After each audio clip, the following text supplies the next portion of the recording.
Okay, so we're gonna get started. There, I'm sure more folks will be joining soon. Um, but welcome everyone. I'm David Ragland. I'm one of the co-executive directors of the Truth Telling Project, and our work started out of Ferguson in 2014 in the aftermath of Mike Brown's murder, and we really started working around telling stories so that people would be empowered by their own experiences and also so we could actually provide a narrative. And also we think that truth telling is the beginning of a moral inventory. And I know a lot of folks on this call are really interested in truth and reconciliation in this moment for our nation, but and Mm, I think also and importantly reparations and how truth telling has to lead to repair. And so we want to just share that we started the Radical Truth Teller Award, which is a monthly spotlight for dope activists doing dope work and for activists who stand up and tell the truth unapologetically.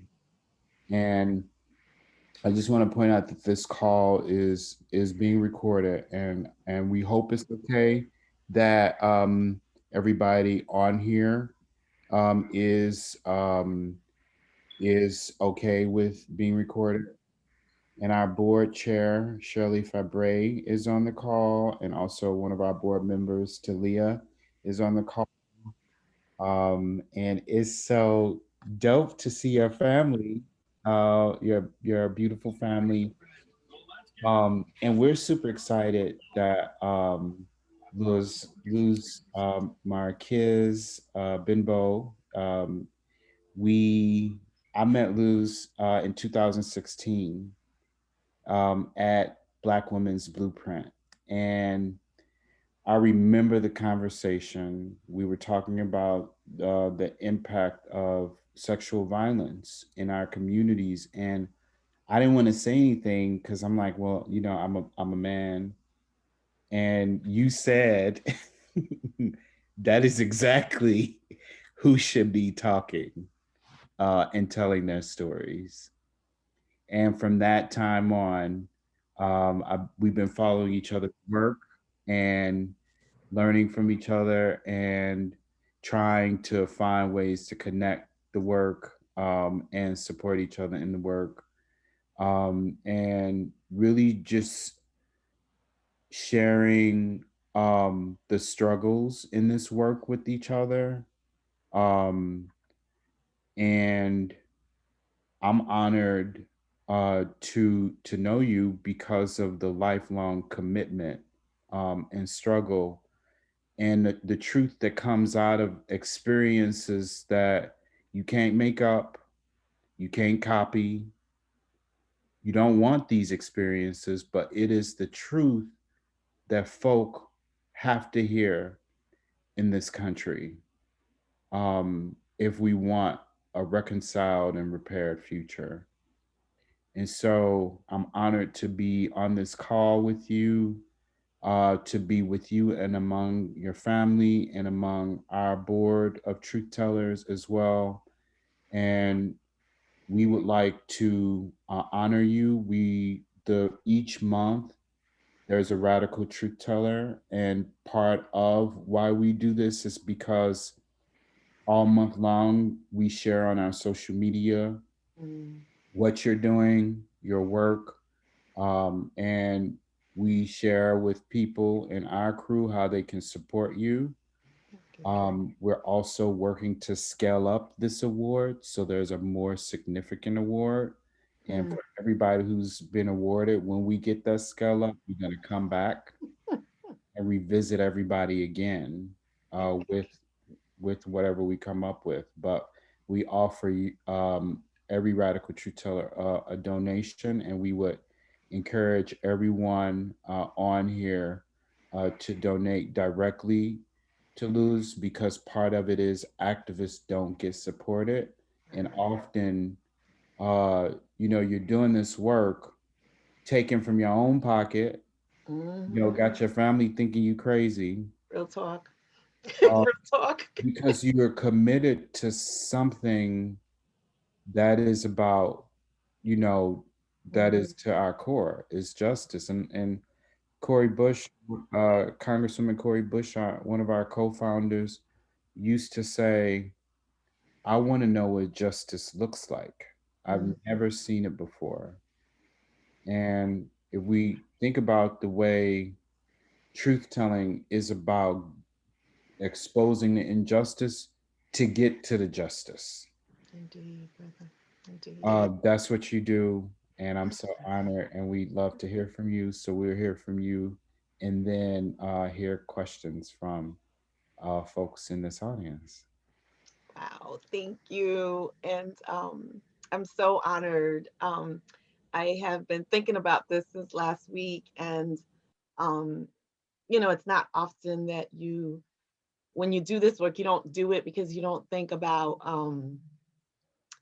being honored or being supported. Ooh, and and so it just means a lot to share this with my all the bimbos that are LinkedIn, who are my children and my husband, and also my community like Lisa and Jerry, and um, for this to kind of be like a full circle, because I remember when we met, we were at the first ever Truth and Reconciliation for Black American women, and Black women from the Caribbean, my homeland of Puerto Rico and the Virgin Islands, as it pertains to the impact and the harm done to our bodies as a result of the transatlantic slave trade.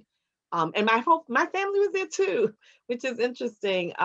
But it's just interesting how we do this work, and our children grow up in this work, and our children um, are exposed to the work, and certainly my kids have been exposed to probably far more than they have had to, because my work around social justice is rooted in my experience of child sexual abuse, incest, and rape. And so my how I became to be a Black feminist, and how I became to be um, a fighter and a defender of women and children's bodies, um, came way before I was a truth teller. And as I think about receiving this award and what does it mean to be um, to be a survivor, and to be honored for telling your truth, and to be doing this work, because oftentimes it's in us telling our truth that everything around us and our families and society is telling you the complete opposite. In other words, the victim blaming, the shaming is what actually shows up. And so you're trying to just navigate through that reality. Um, and you can't grow up in Harlem without being a social justice sort of person in the 70s and the 80s. And so you're stricken with raising your voice. But in order to really raise your voice and it come from you is a really powerful thing. So I think when I first started telling my truth at the age of 26, as I'm getting married to my husband, I'm pregnant by my first child, Alianza Bimbo, who's here, who's my daughter. Um, and I joined the work to end violence against women, um, it was isolating as all hell out. Um, it was hard to sleep. It was hard to eat. It was hard to be intimate with my husband. Shoot, my daughter and I often talk about, I could have hugged her more, because it was during that time as I'm telling my truth, because it's really hard to tell your truth. My truth is rooted in my survivorhood, but other people's truth can be rooted into something deeply profound in their lives.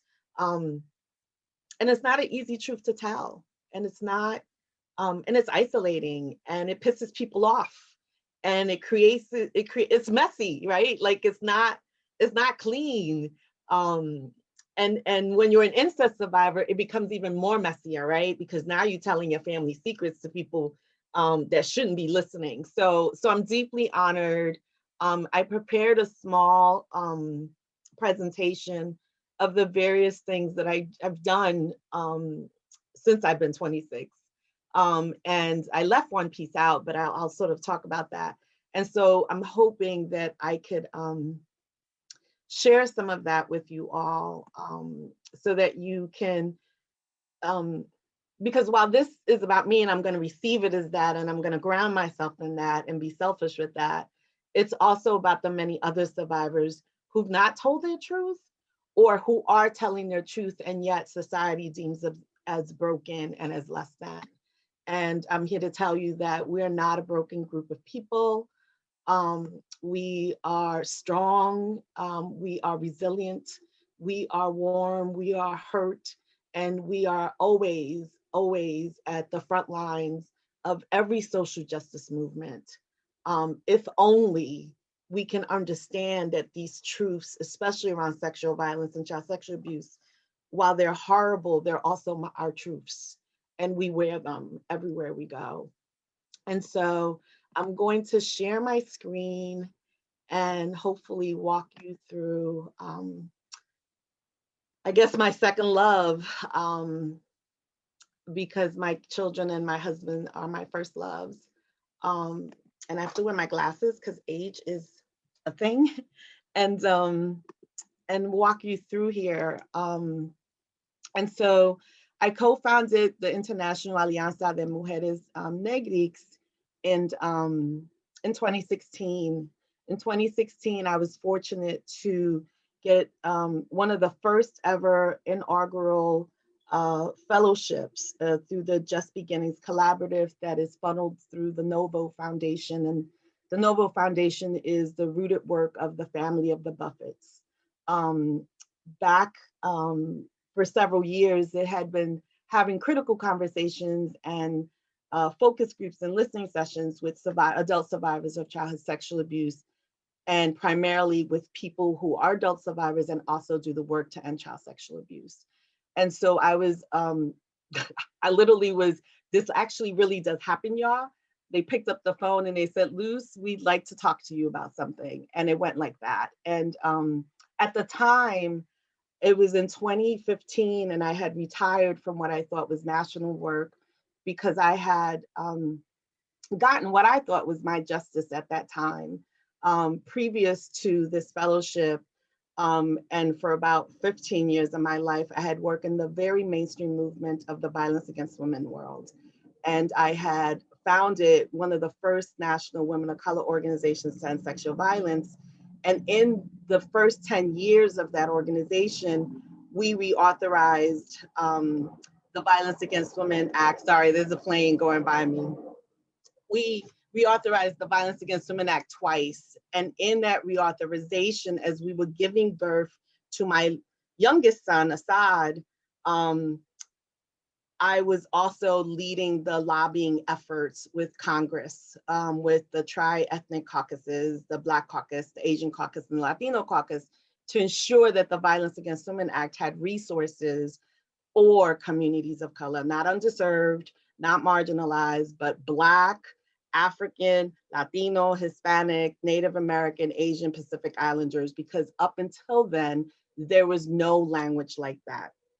So I got to go to the Oval Office and stand behind the first Black president, the first official Black president, Obama, as they signed this act that I committed 10 years of my life, going from Albany to DC and lobbying for and writing the actual words of what is now known as the Culturally Specific Grant Program that allows our communities of color. Black Women's Blueprint was one of the first grantees of that funding to allow them to do exactly what they do around Black women, not just in Brooklyn, but across the globe, and to allow Asian women, Latina women, and Native American women.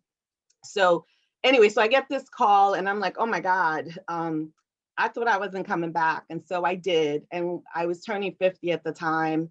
And I meet Dave at the Truth and Reconciliation. And it's at the Truth and Reconciliation that I realized in the planning of that, that my people, my Black Latino people, those of us who identify as Black, as Afrodescendentes, from the Caribbean and the diaspora are not part of this conversation.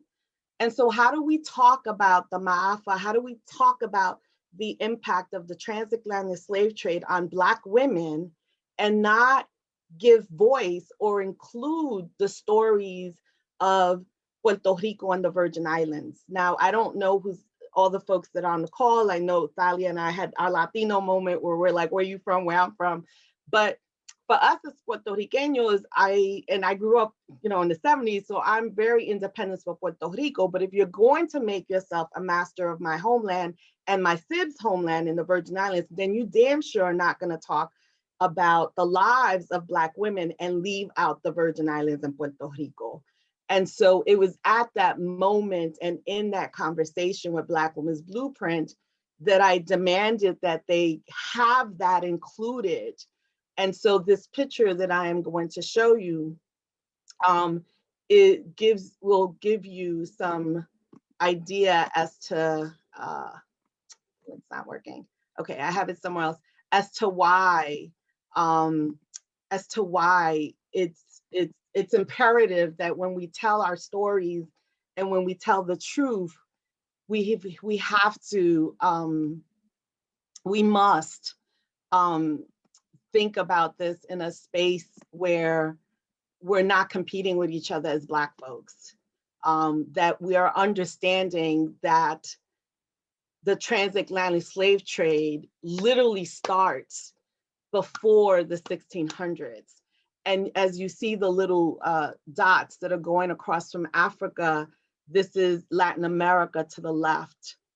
And you begin to see those ships, and those are ships of our brothers and sisters, our people being brought over, kidnapped, shoved in the bottoms of boats and being brought through all of Latin America.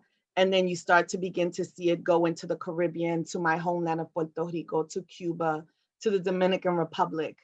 And so while this Truth and Reconciliation was about Blacks in America, because the US occupies Puerto Rico and the Virgin Islands, you've got to include that story as well. You must include that story as well. I refuse to be made invisible. And that is a huge piece for many of us who are survivors, because for some of us, being invisible is how we keep ourselves safe. You see the ships? Those are ships. They're going. Those are our people. And so when we think about reparations, when we think about historical trauma, when we think about generational trauma, this is what we're talking about. This is the impact and the beginning of that trauma, of the breaking down of our people. And so those are all ships. And then you begin to see after the 1600s, now it's going into the South, where my husband's family is from, in South Carolina, North Carolina, right? Mississippi, and you start to begin to see that. And my husband's family are connected to the Geechee people of the South, and that being a very rich history for my children and for our families. And knowing that, oftentimes people will say, well, you're in an interracial relationship. I'm like, no, there's nothing interracial about my relationship and my marriage with my husband.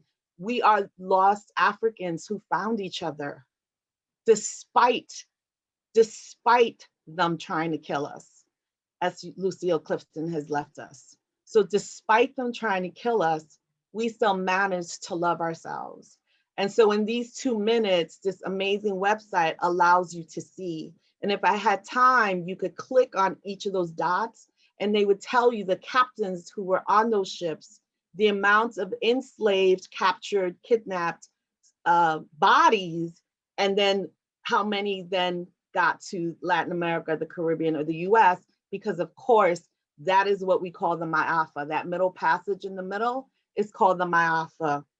And that is where many of our ancestors were strong enough to liberate their spirits and either committed suicide, or because of the inhumane treatment of our bodies, unfortunately transitions into the spirit world.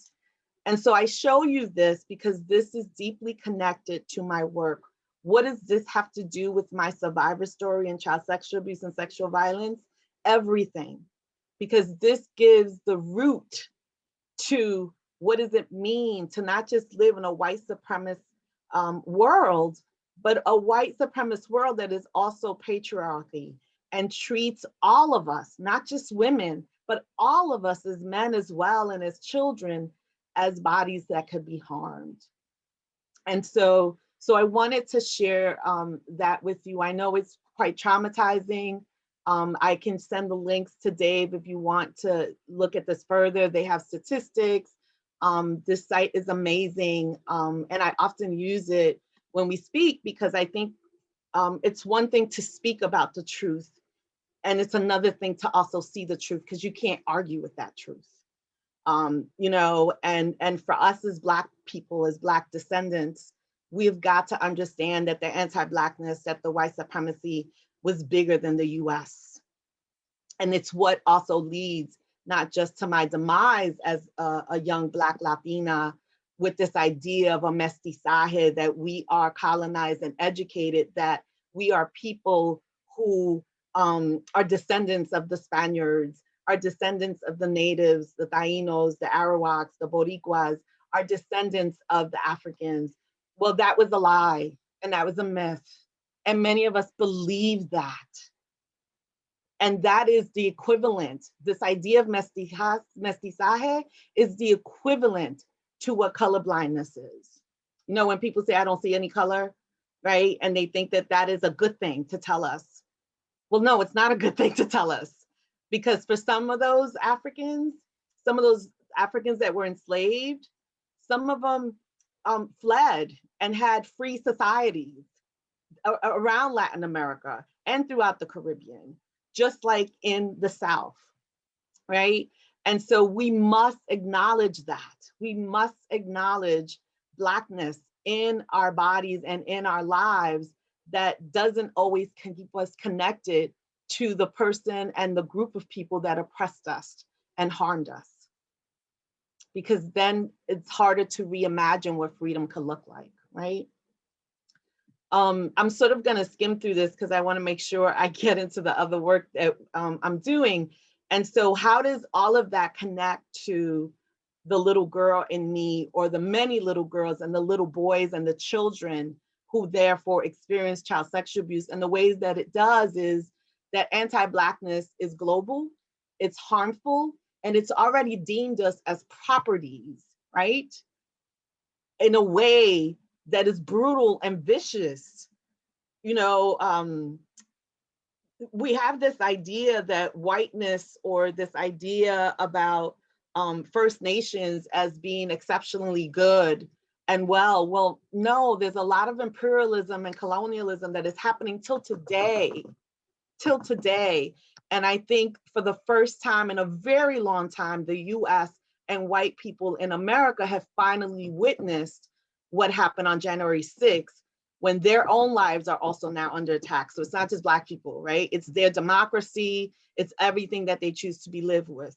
So what does it mean? So what does it mean to embody Blackness and to embody what it means to be female, what it means to be feminine? And there's a hatred of the femininity as weak, as less than.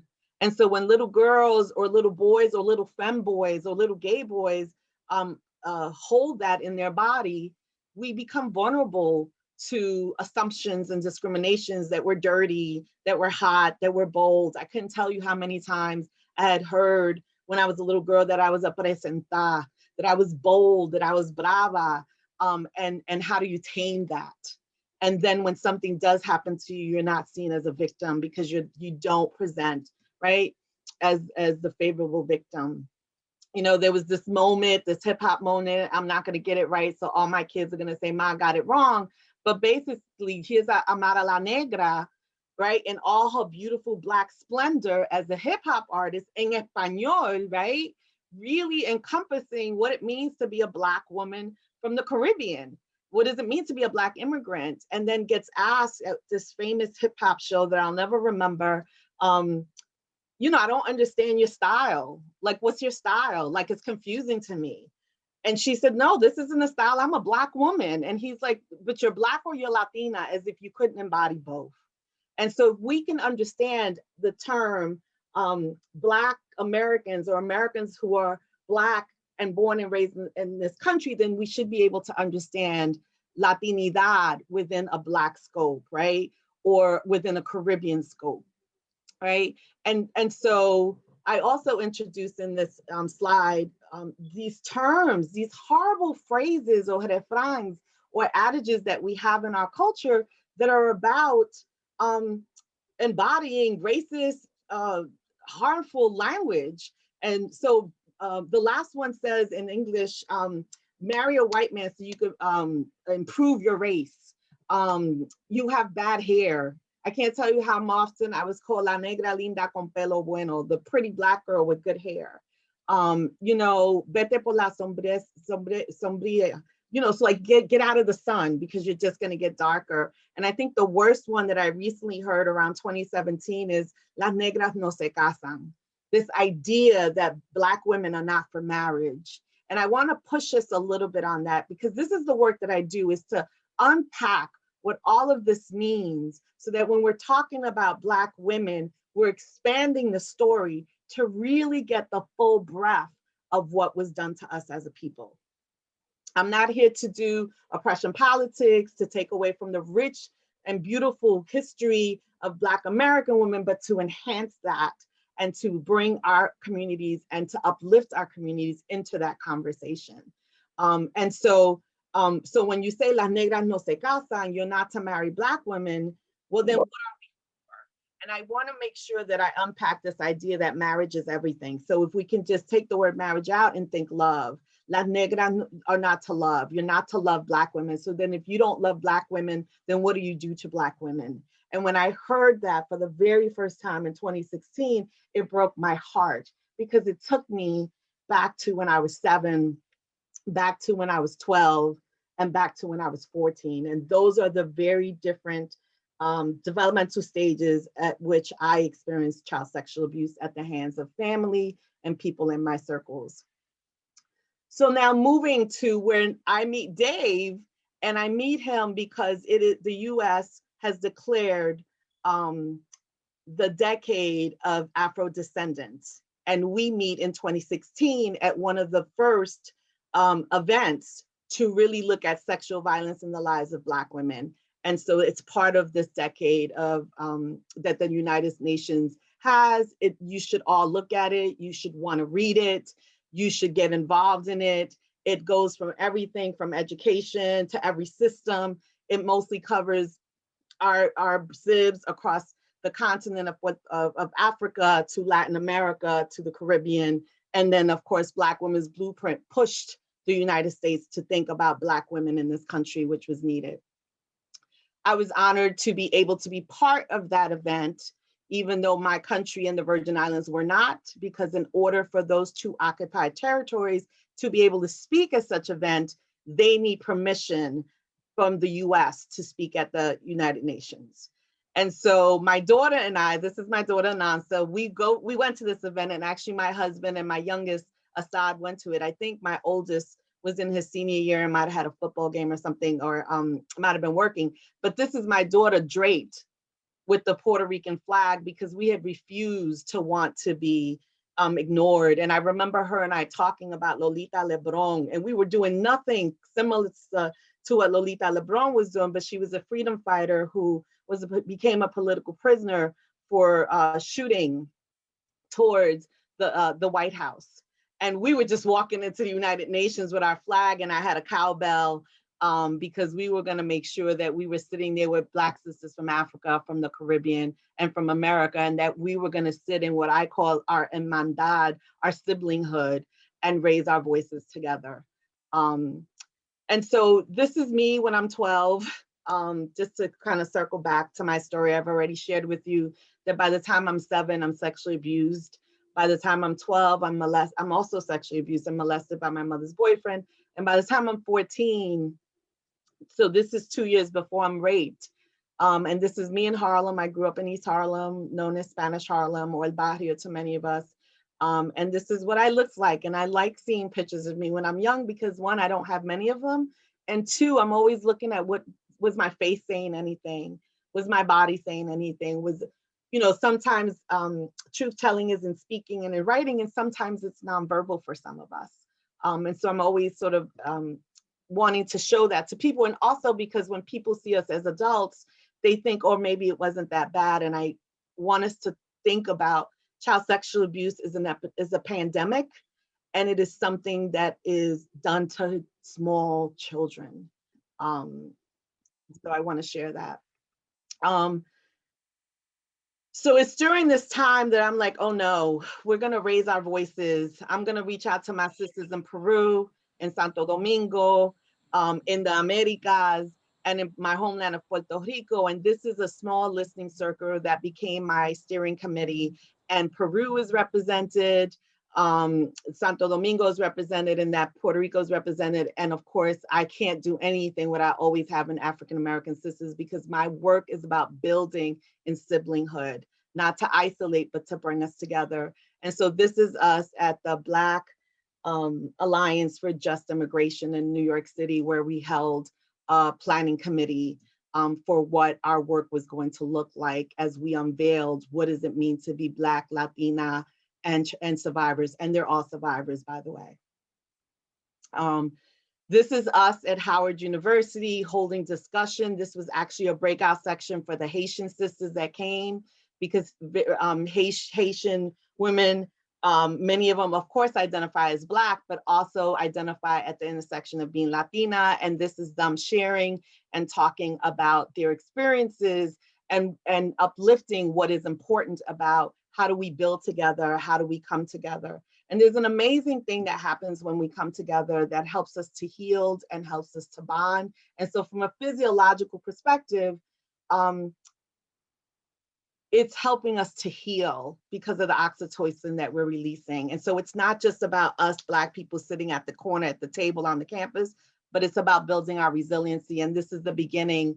One of the things that we were able to do was use the International Day of Black Latinas, which is on July 25th. It was started and formed by 4 Black Dominican sisters in Santo Domingo who were fed up with the racism and the sexism that they experienced. So it's primarily celebrated in Latin America and the Caribbean, and we're starting to celebrate it across the US. The particular difference between how we decided to celebrate it is we decided to celebrate it in a way that I'm so sorry, I forgot to do that, that allows us to bring together, to tell our truths, to bond around our Blackness, and to really sit with what does it mean to speak your truth amongst other people who have similar truths and are also affirming their Blackness, while also going deep into our healing modalities around African traditions. And so this is the first gathering. We held it at Howard University. It made sense to us as sacred land that was part of our ancestry in DC. DC has the largest amount of Black Latinos, I believe next to Rhode Island. And so almost every country is in this picture. And so you get to see me, and that's my daughter right above me, where if you see me towards the left. And we honored the day with music, with our culture, with speakers. And then in the afternoon, we had strategy sessions. I don't know why I like this, but I like policy. I'm not an attorney, I don't even have a degree, but I can't do anything without thinking about policy around systems change, because there's work that could be done there while we're also doing work in our own communities. And so we had strategy sessions about immigration, around child sexual abuse, around international relations. And then we had a men's group, because I do believe that men, you can't do this work without men, as well as acknowledging that men could be victims as well. The sister in the middle, if you don't recognize her, is Ntozake Shange. Ntozake Shange gave us a huge gift for color girls who consider suicide when the rainbow is enough. She came to that first gathering at Howard. The woman to the right of her is Mariposa, who is a famous Puerto Rican poet, who is also a survivor. Her and I have been friends since the 90s. And she came to the event and called me and said, I want to bring one of my friends. Can I? I said, sure. She never told us who it was until the day before. And that's Ntozake, 2 years before she passes away. And then to the left of her is my sibling from another mother, a Black Taino, gender nonconforming survivor of child sexual abuse, Ignacio Rivera, who is a damn ass, kick-ass truth teller and does a lot of work around sexuality and child sexual abuse. And then this was the 2018 convening, the second. We were trying to do this as an annual event. And you see Ntozake right there in the middle, still with us. And we're still at Howard and we're growing.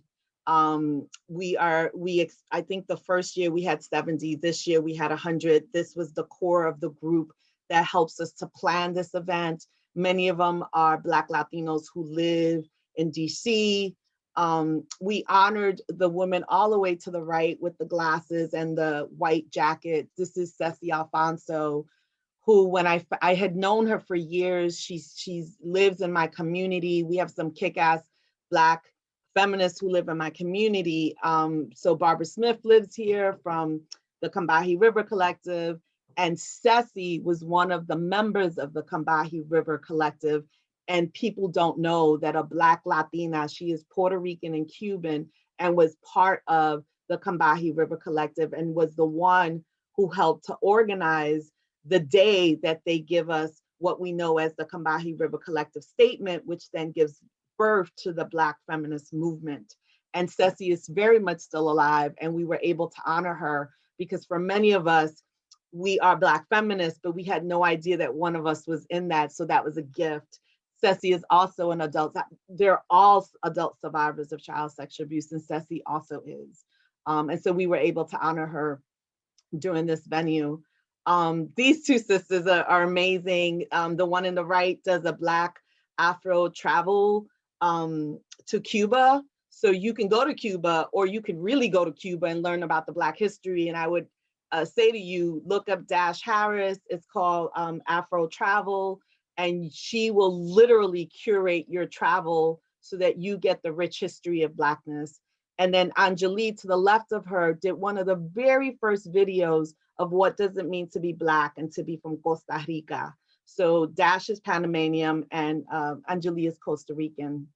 And they come to my event. And so that's a look at what my national work looks like. I know I took a lot of time. I don't know if folks want to ask questions or not.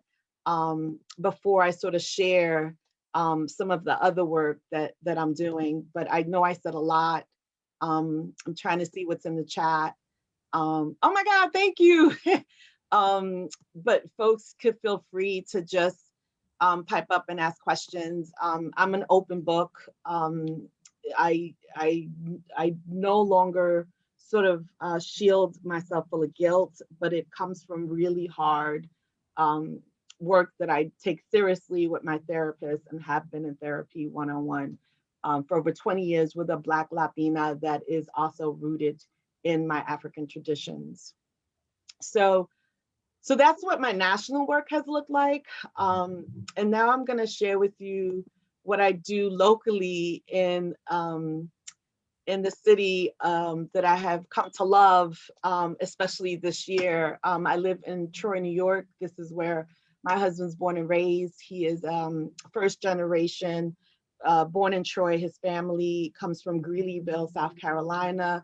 And during the Great Migration of Black Americans coming up to the North for work, his family, my father-in-law and my mother-in-law were part of that rich history.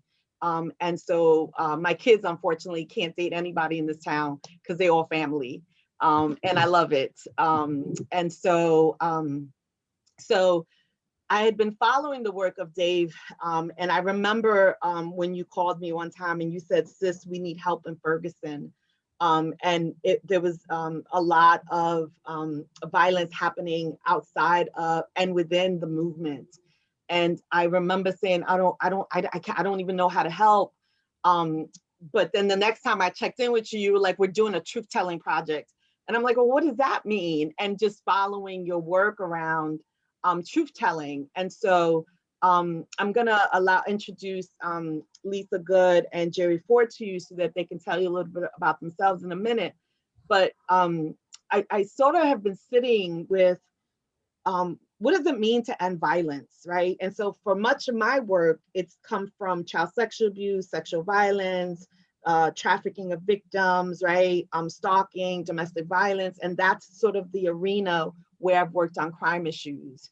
What I failed to tell you is that I never disclosed what happened to me, and I never accessed the criminal justice system. I don't regret not ever doing any of that, because I didn't have time to think about it like many survivors do. I took a shower, got dressed, and acted like nothing happened and kept on moving. There are other ups and downs to my story, but I'm here to tell you that I'm 35 years clean from drug addiction. I experienced abortions from the age of 17 till I was like 21. I did petty crime. I was trying to kill myself slowly, basically. And that's often what happens to many of us when the world deems us as disposable and you begin to think that your body is there for other people. But so I'm trying to figure out in my small little town, how do we end violence in our communities? For me, I come to it, right, in gender-based violence. And you'll hear from my other colleagues how they approach it and how they come to it. But it was really about, there's so much violence happening in my communities, whether I was in Harlem or whether I'm here, and how do we end it? The police is still continuing to do what they do, and it's still not ending, as in fact, it's getting worse. So if our people are over-policed and the most harmed, then clearly that's not the answer. And what is? And so for me, I was trying to figure out transformative justice processes as well as restorative justice processes. But where else can I start before I even get there? Because that's a huge jump when you live in a very conservative town that has really bought in. And when I say really bought in, I mean Black folks, Latino folks, folks that look like us in our communities have really bought into this false sense of safety, and that cops are keeping our communities safe, and that cops will stop the shooting, and that cops will end the gang violence, and that cops will stop the rapes and the sexual assaults. And actually, we never even get to that discussion in our communities because the violence of the gun violence sort of takes a precedent. So we never even get there. So I sort of started following you all and started saying, well, what would it look like, not just for me to tell my truth and for you to hear me, but what would it look like for you to hear from 20 other people from my community and their truth, and for them to speak about the harm that has happened to them and their children. And whether it's from losing their child to the criminal justice system because they were a harm doer, or losing their child to gun violence, or both. This week, we had a shooting of an 11-year-old where the same mom has one child that she's losing who's 21 or 22 years old to the criminal justice system, and her 11-year-old is now paralyzed. Like, that is deeply profound trauma. And where do you go for support? And who do you talk to? And who listens to you? And so I decided to connect with Urban Grief, Lisa Good. She is a local social worker. She is a Black woman who herself has her own story, who shows up when gun violence happens. So when our people experience violence, Lisa shows up on the scene, and Lisa's not just interested in working with the person who was harmed and that family, but also with the harm doer, and also with the community who's experiencing collateral harm. And then there's Team Hero. Team Hero is founded by Deacon Jerry Ford, who you will also hear from, who also I should say both Lisa and Jerry have their own story as to how they get to the work that they're doing. But most importantly is that for him, he was wanting to give young people a space that could be safe and that they can meet with other older folks and have mentors in order to address some of the violence, as well as expose children to what thriving and living healthy lives can be like. And so the three of us came together as survivors, because a lot of my work is rooted in survivor work. And it has to be, because we are the ones that we've been waiting for, and we hold the keys to our own experiences. So Joshua, I just need you to do to open up the mic for Lisa and Jerry so they could take a few minutes to introduce themselves and the work that they do.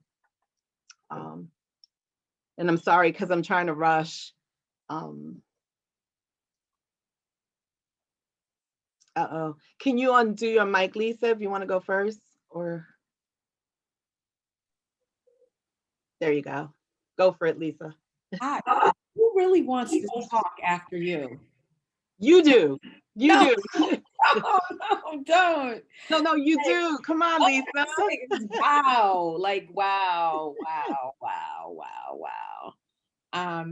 So my name is Lisa Good, and I live in Albany, New York, and we're just over the bridge from Troy, where Luz lives. And so I started Urban Grief probably about 19 years ago, in response to what I saw as an unmet need around the grief that I saw in our community, not just from violence, but from AIDS, from drug overdoses, from suicide, and also from, chronic illnesses. But violence is the thing that kind of rose, to the top. And so, since that time, I've worked really, really hard to, build my own knowledge, to gain as much knowledge as I possibly could about, trauma and grief, and specifically as it relates to the needs that our people may have, and then to build upon that with my own experiences with actually working with people. And so it didn't take me long to realize that there were a lot of untold stories, that our experiences has victims and survivors were very different, and that it did not matter what services appeared to be available, was not necessarily applicable to us and what we need. And so, to that end, I do my best to show up as authentically and as informed as possible, with as much humility as I can, to be a guide and an usher for people through the most horrific moments, of their life. I have my own, survivor story, and I am grateful for the space that I healed in, and also for the space that allowed me to spend time working with sexual assault survivors, but also even in that experience of volunteering, I found that we weren't the ones being served. When I went to the emergency room, it wasn't us that were in the emergency room, even though I knew from calls and texts and, being contacted from family and friends, that, there were lots of women that I knew that were being harmed in that way. So, I'm here, and, I'm committed, and, to creating that space in Albany and in the upstate region where people can share their truth, and also equipping my team to have the capacity to hear what that means, and also to constantly grow and challenge myself to be open to what that means for other people, so that we don't become an extension of other oppressive practices and institutions. And so that's kind of, the goal. It's hard work, it's painful work, but it's necessary. So, and I'm committed and very glad to be a part of Aya Rising. Thank you, Lisa. Thank you. Jerry, if you don't mind saying a few words about Team Hero. While Jerry is coming on, we called it Aya Rising because I'm very Black identified, and our brothers and sisters left us these beautiful Ndinkra symbols that help us to build our resilience and know where we come from. So the Aya refers to the fern, and the fern is one of the only plants that if it's almost dead, you can revive it by giving it all that it needs. And so what a beautiful concept around trauma and what does it mean to experience harm so deeply, but that if we're given what we need, we can revive like a phoenix and come out of it. And I'm a strong believer that what many of our people need is for us to witness them as they tell their truth. And it's not a one-time event, but it is over a time period. And what does it mean to witness someone when we all want to just pick them up, hug them, and end the pain? We don't get to do that. It's not our right to do that. I wouldn't be who I am today if I didn't walk through my pain and have people in my circle witness it and support it. So Jerry, are you still there? Yes, I'm here. Oh, go for it, brother. All right. Well, good evening, everyone. I kind of feel like Lisa. It's so hard to even speak behind that tremendous story that Luz is all enlightened us on the history. I mean, she gave us her story, but she also gave us a history lesson and took us to a place that I know me, myself, I haven't had an opportunity to go. My name is Jerry Ford. I moved here to Troy about 17 years ago, about 18 days coming out of prison for my third trip, a total of 5.5 years over a 10-year span in and out of jail from the time I was 16. I lost my mother when she was in her early 30s. I was about 12 years old. She died from HIV and AIDS.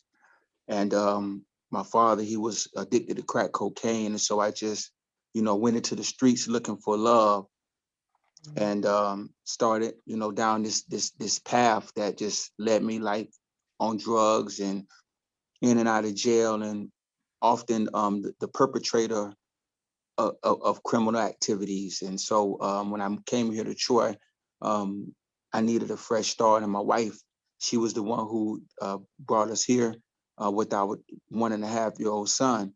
And it was a place that I could actually start all over.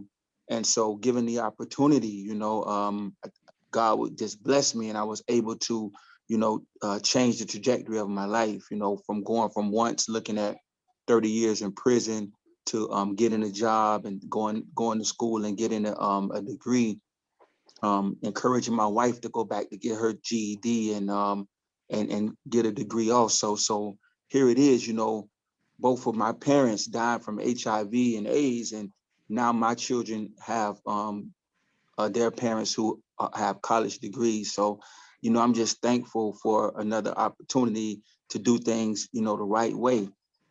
And so along this path, I ran into my sister Lisa, and she started to enlighten me on ACEs and childhood trauma.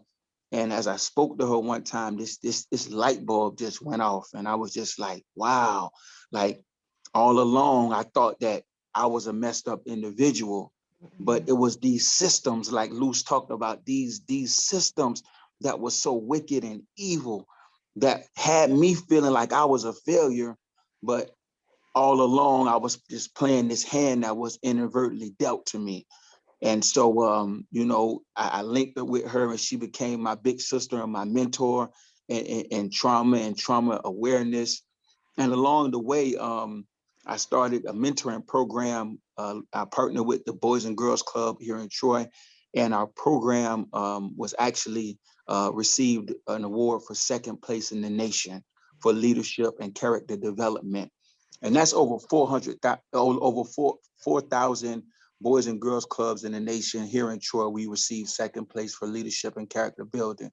And so while I was down at the club, I ran into a young man, and he was over at Hudson Valley, and he was doing his thing at Hudson Valley. Little did I know that this young man was the son of my sister Luz. And so as the story, as I'm told the story, he would go back and tell his mom about this guy that he met who was mentoring these kids, and that had gave a desire in her to finally meet me. And it's beautiful because I would actually see her because our sons played basketball together. So I would see her at the game, and we would wave to each other, being friendly and being welcoming, brothers to sisters, and her husband also. But I didn't know like we would wind up on this path together. And so when this opportunity came across, she reached out to me and Lisa, and I only thought it was, it just made all the sense in the world for me to embark on this path and just allow myself to learn more, because it's the truth telling and the reformative justice. I really don't know anything about it, but she's been able to open my eyes and educate me and become a mentor and guide me through this. And, we've definitely had a journey, and I just, thank God.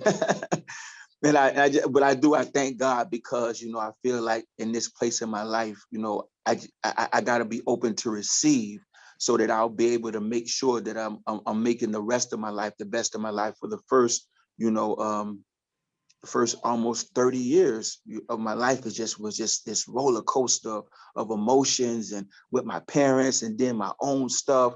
And it wasn't until I was about, 33 years old that I started to kind of piece this thing together. And so I want to make the rest of my days, as many as God give me here, the best. And so I'm just honored to be in this space with her. I congratulate you. I thank you tonight. I thank y'all for recognizing her. And that's it. I'm gonna leave it at that, man. Thank you. Thank you for sharing that. I forgot that is how you met.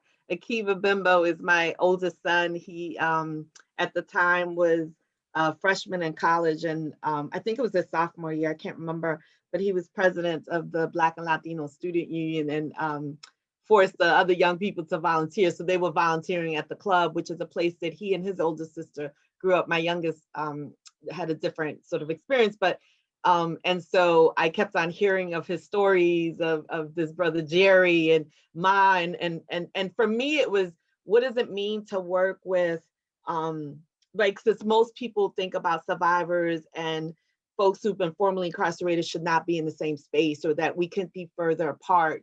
And what I've learned is that we've more in common, and we're closer to each other than we are apart, because oftentimes, and also because I also knew that I could have been a formerly incarcerated person. I could have been dead.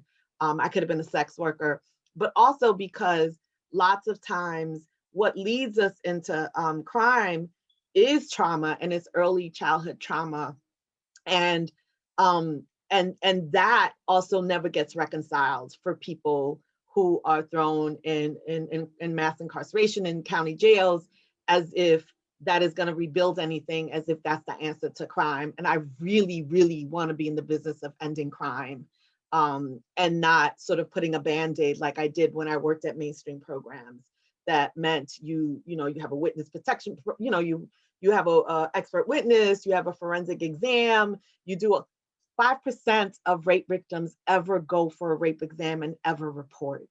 And so where are the other 95%? And I say to each of you that I believe that the other percent are in the prison cells, or dead, or out committing harm on other people, because they're so hurt, deeply hurt.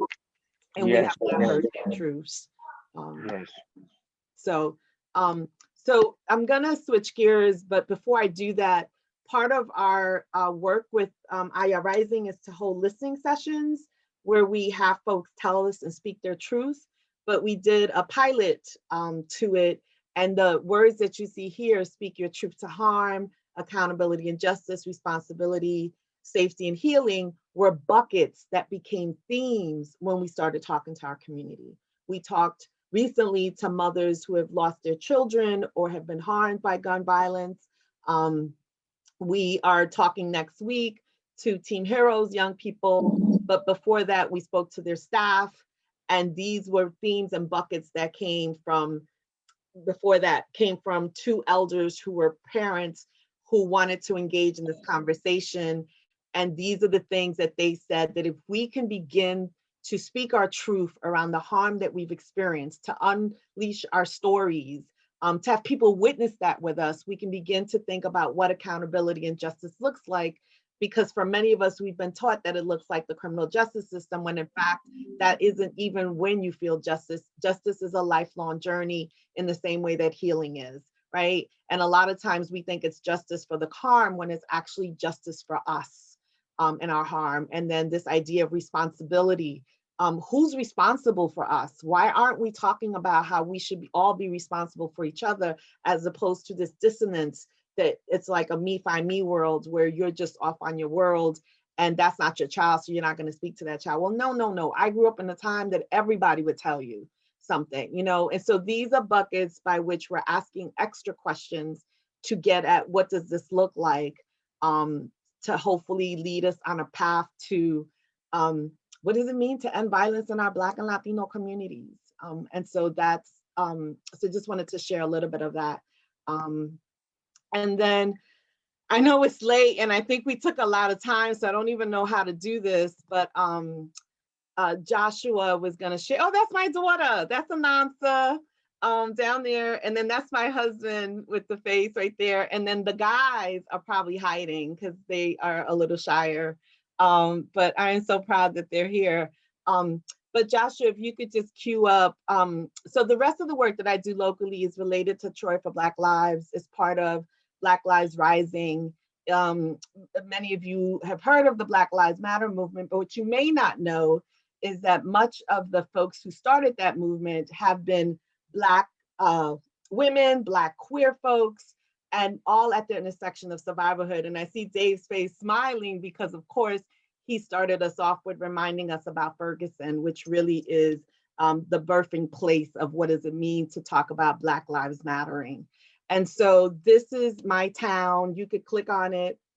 This is the first time, it's historical for us, that we brought 11,000 people with my crew to Troy, New York for Black Lives. And so hopefully you will enjoy this video. You will see pictures of my husband, the congas, and my other kids in there. So go for it.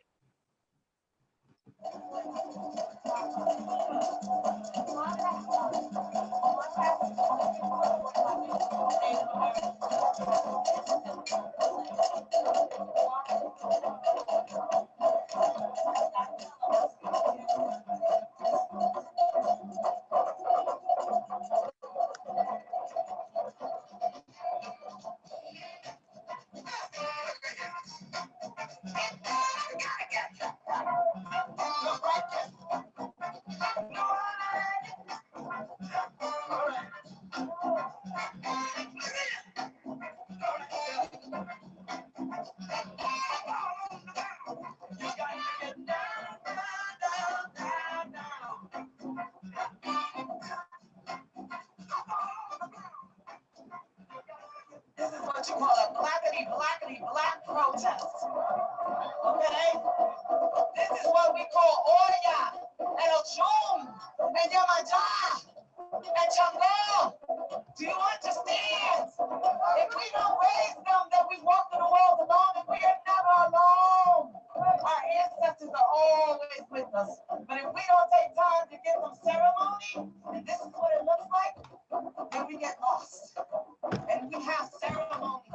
And this is a gift from our family to y'all. We're welcoming you into Troy, New York, and we're welcoming our ancestors from the east and from the south and from the north and from the west to join us. I know that for some of you, the civil rights movement meant that that's how we protest. And that is how some people protest. And that's okay. Let's not judge. We Black people represent the globe. Don't be fooled. And we protest in many forms. Some protest in spirit, and we have them amongst us. Some protest in art, and we have them amongst us, and you will hear their poetry. Some protest in the street, and they do civil disobedience, and they kneel down and they get arrested. And some of us are raged.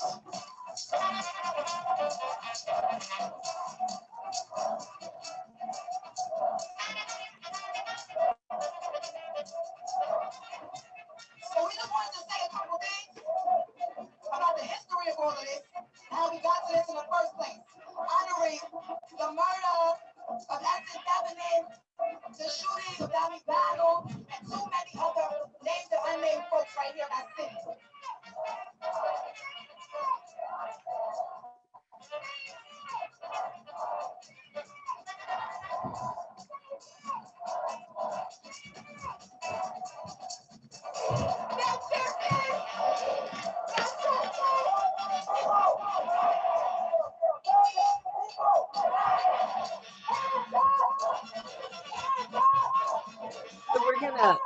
gonna cut it there so that we can open up for questions and answers.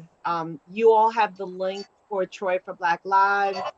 We began our organizing around police brutality in 2017 as a result of Dahmeek McDonald, who was a former football player to my oldest son, Akiva, who was shot and injured by a local police officer in Troy, New York.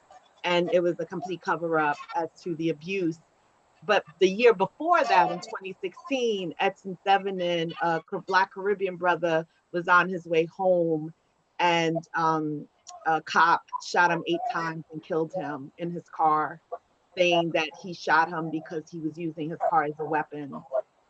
Edson Thevenin died immediately, and there has been a complete cover up from that night where none of the cameras were working to our district attorney giving immunity to the officer who shot him, therefore not being able to ever be held accountable, and to all the way up to, we just this past summer, the New York State Attorney General brought our district attorney up on charges of a cover-up of Edson Thevenin's killing.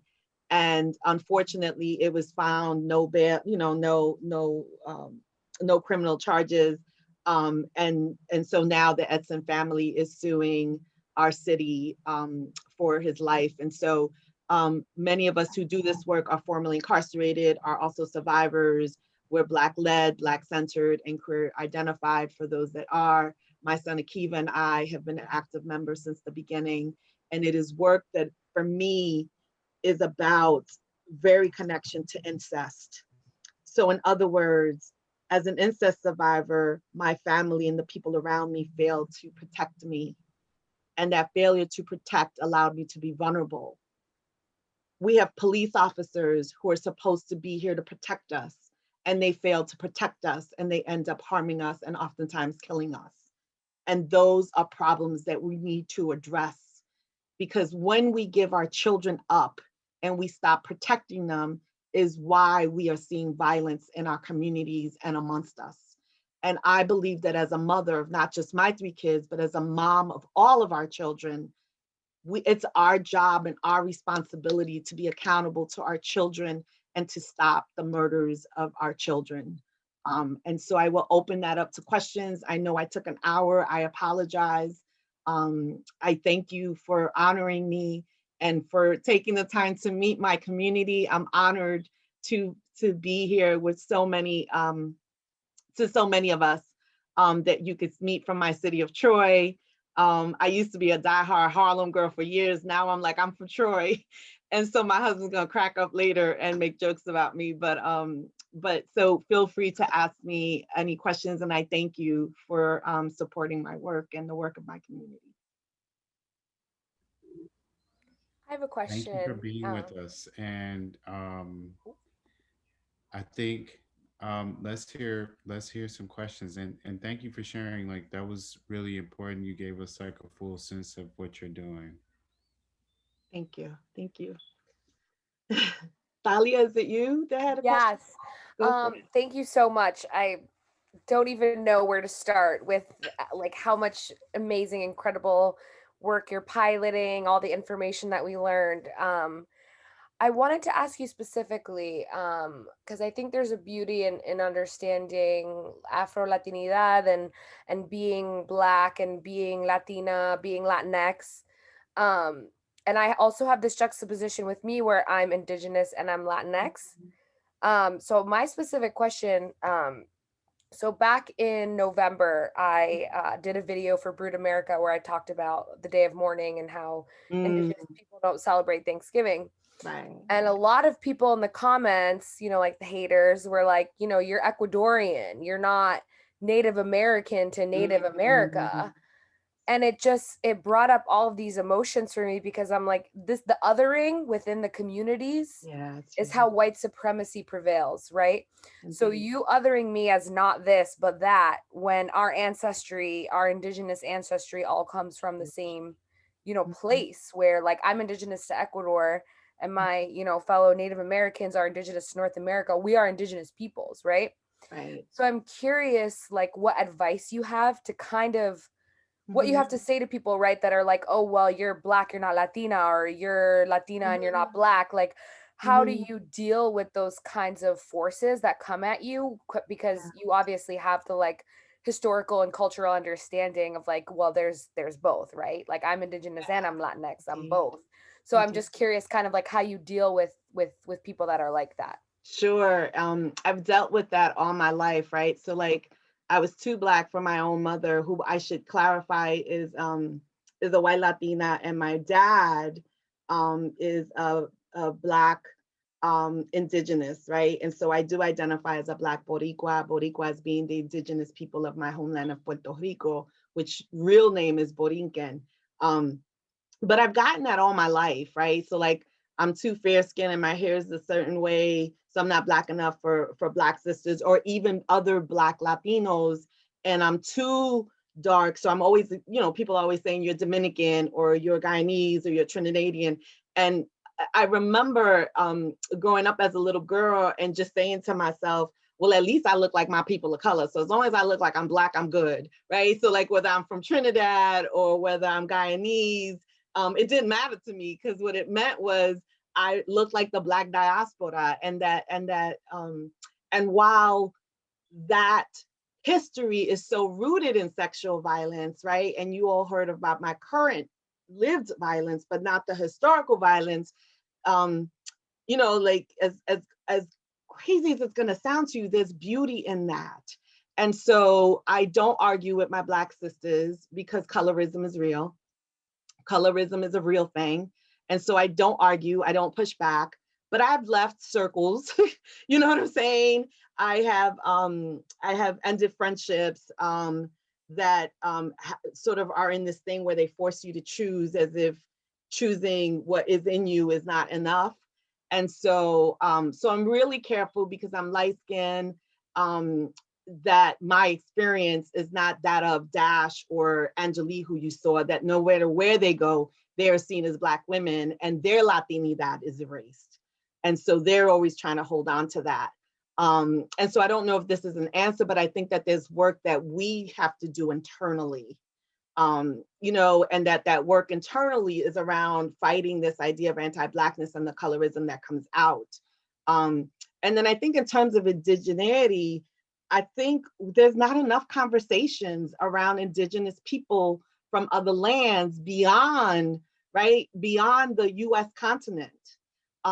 There's not enough. I remember when I went to Brazil and I went to a fair that I got taken by the folks that were hosting me, because I went there to do some Black Latina work on child sexual abuse. And I saw this brother at the market and we looked like we could be sibs. And they were like, yeah, he's indigenous. I'm like, no, he's Black. They were like, no, he's indigenous. I was like, no, he's Black. And they were like, no, here. So like, we have all these distorted definitions of what Blackness looks like, what indigeneity, being indigenous looks like, what Latinidad looks like, right? And so all of that is defined by white supremacy in so many ways. I didn't show you this, but you know, as a Latina, and my family has heard this before, there's so many levels to Blackness. And the closer that you are to whiteness, the more beautiful you are. And just above Blackness is indigeneity. So how dare you say you're indigenous? Nena, tú eres Latina. Why would you do that to yourself? In the same way that they would say to me, tú no eres negra, mírate el pelo, you're beautiful. You can't call yourself Black like it's the worst thing in the world, right? And so I'm just about, we own it. Own your you know, being indigenous, own your Blackness. I own mine, I live in mine. We gifted my husband with African ancestry, and we were reading it because we're all corny and we do this family thing on Zoom, and we found out he's from Nigeria. So I'm like, we're Nigerian. He's like, no, I'm Nigerian. I'm like, no, we Nigerian, because I gave birth to those 3 kids. They came out of my body. And so we are indigenous, right? And I think it was my daughter, one of them said, you know, you could just, I'm not doing that. I don't need to know that I have whiteness in me. Clearly I got it, but I'm not trying to claim that, right? No hating on them, but I'm not trying to claim, I'm trying to claim my people who have never been able to allow to tell their truth. And that you just got a small little glimpse by hearing my truth about what does that look like. And so I say own it. I would not get into a conflict with Black Americans about Blackness. If anybody in this country or in this world has had to endure shit around anti-Blackness, it's been Black Americans. And so do your own work, struggle with what does it mean to you to be, you know, from Ecuador to live in that indigenous, go back and visit, learn, you know. I used my fellowship, I went to Puerto Rico as often as I could and learn as much as I could, you know, because it's so important and we owe it to our children and we owe it to ourselves. And so hopefully I answered your question. Yes, thank you so much. I just want to, like, talking about colorisms is like, you know, really important. Like it came up in my therapy, like last couple weeks, and in all kinds of conversations. So this is like really touching, you know, some pieces along with, you know, the perception of like where the movement's work should be. Yeah. Especially as we talk about reparations nationally and in our, you know, our organizing work, and like the way, you know, many groups actually forget like that we've always been in conversation with each other. Absolutely. Like Black, Indigenous, Latinx, like we've always seen, like there's been a constant flow. Like, you know, many Blacks, you know, can, you know, got relatives still in Cuba, you know, like still like the way that the transatlantic slave trade worked, you know, stop here, stop, you know what I mean? And Absolutely. so Absolutely. And the other thing is, we owe it to ourselves and to our ancestors to come together, right? And to share in stories and to have critical conversations around things like colorism, patriarchy. You know, often the violence against women of color movement says, well, were we experiencing rape and sexual assault when we were on the motherland before the transatlantic slave trade? I don't know. But those are good conversations for us to have, because it gets at our root and it gets at our conversation outside of whiteness and away from whiteness, right? And more importantly, we can learn about strategies for our people. If we see that cops are killing people in Africa, in Brazil, in Puerto Rico, then why would we even think that diversifying the police system is going to work for us here in the States, right? abolish them all. Absolutely. And so when we begin to have sort of that global human rights analysis, then we begin to understand what are the strategies that we need here today in my little town, right? What can I learn from Ferguson that we can use in Troy? What can we learn from other cities and other countries that we can learn here in the States? And so all that to say is, I think we shorten ourselves by just thinking that Blackness is just to the borders of the Americas, and that we can't learn from each other, that we don't have anything to learn from Indigenous people or Asian people. We have so much to learn from all the Asian struggle, the Indigenous struggle, that is so important to all of our struggles as people. And that has to be part of the work. It has to be part of the work to end child sexual abuse. It has to be part of the work for Black liberation and for our lives to matter and to end violence in our communities. So, yeah, I exhausted you all. I'm so sorry. Any other questions? Yeah, Assad, can you let us see us? Let us see you, Akiva. Where your brothers at, Nancy? I think they're Yeah, hiding. Josh messaged me and said he had a bunch of questions, but I don't know if you want to. You could go for it, but I know you have a board meeting, and so I don't know, but go for it. And I'll try to be short, and then you could just let me know when we're done.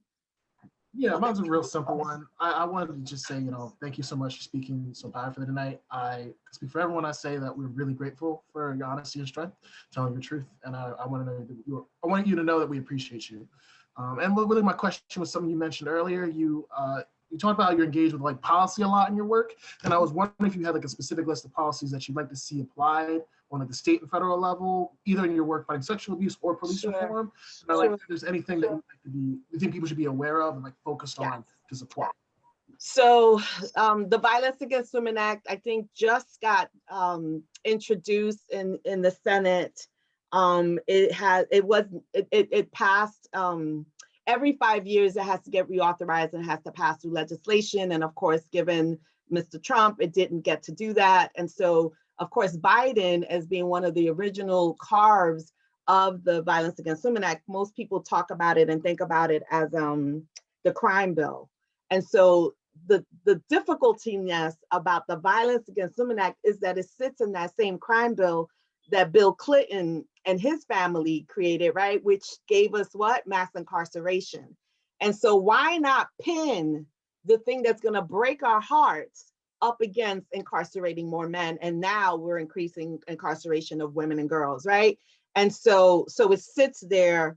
It's a constant political struggle around, there were limits to the support that I would give and do. So I focused on how do I create funding and resources out of this, as opposed to the criminal component that would just add more crimes, that would give more sentences, that would increase mass incarceration. Do you get what I'm saying to you? Because I knew the reality. If only 5% of the people use the system, then why are we even wasting our time by focusing on the criminal justice, by putting all these resources to the rape exam? And then when we do have the rape exam, we have the awful example of Detroit and Puerto Rico, where the majority of those rape kits that sat there, that Kalima Johnson and all of the sisters in Detroit had to unveil, were Black women's evidences. So these Black women who had the strength, if only 5% did get that exam, had the strength to have this forensic exam, the shit sat there and nothing happened to it. So who's the rape exam really for?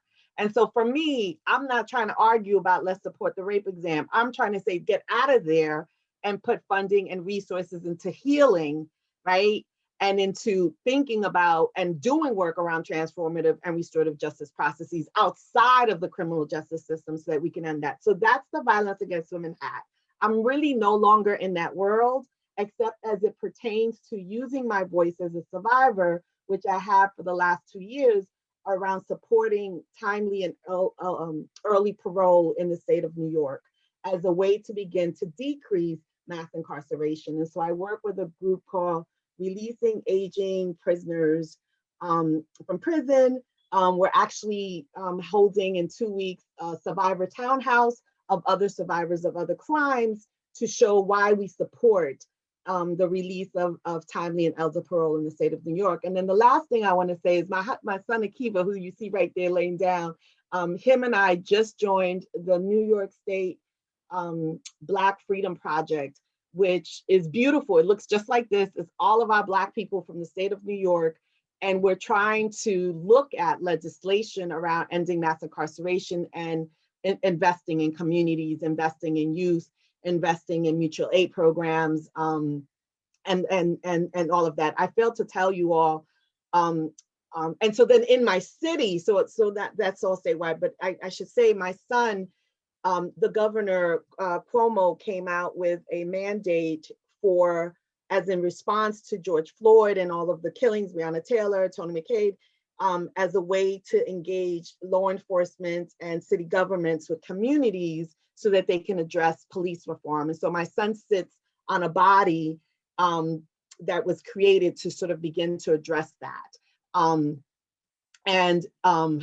I lost my frame of thought, but literally their date is by April 1st so that each city and each town has to come back with their policies on police reform as it pertained to that mandate. Our city is going to fail. Albany, unfortunately, most cities are going to fail. And so this New York State Black Freedom Project is monitoring that, as well as it's got some of the best minds. And Monifa Mandela is on there, Lumumba Mandela's wife. They've been doing social justice work for years. It's connected to folks at the Barnard center through Columbia around issues of gender-based violence. And so if you remember from the 90s, there was a movement, or in the early 2000s, around violence against women of color outside of the carceral system. So Insight is now very much rooted in the movement for Black lives. So I think I gave you the national is VAWA, and then the local is really me using my voice to kind of just stop this nonsense of using our bodies and our experiences as a way to continue to incarcerate people. Yeah. Thank you. That was very insightful. I really appreciate that. You're welcome. So we wish we could continue this, but You got a board, yes. So powerful. And you know, as you talked about the New York work, you know, I was also thinking about Cuomo and his own like the connection Yep. violence against women in his own backyard.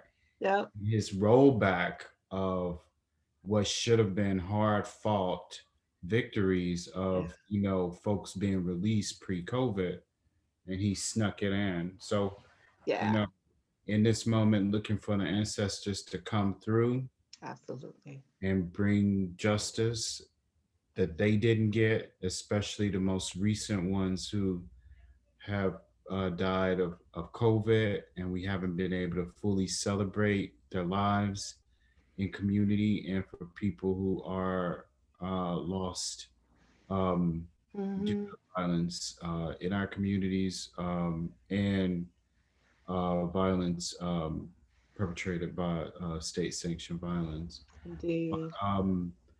Thank everyone for being here, and this video is going to be up in our social media, and we're going to be sharing and encouraging all of our partners to support, and all of the folks who follow truth telling, and we're just so honored to be in community with you and your beautiful family. I know, you see them, right? So husband, that's my oldest. He turns 26 in 2 weeks.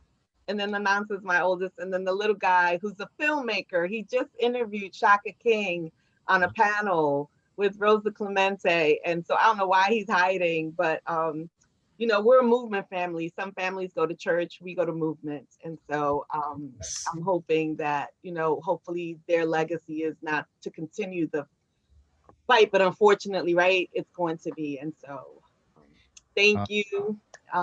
Thank you, Jerry Ford and Lisa Good. Like the fact that you shared this moment with people in your community. Thank you all for coming too. Like, I'm so excited to be connected, and we got to set that up, brother. Yeah. Dope. All right, fam. Bye. Good to see you all. Gracias. Cuídate, Natalia.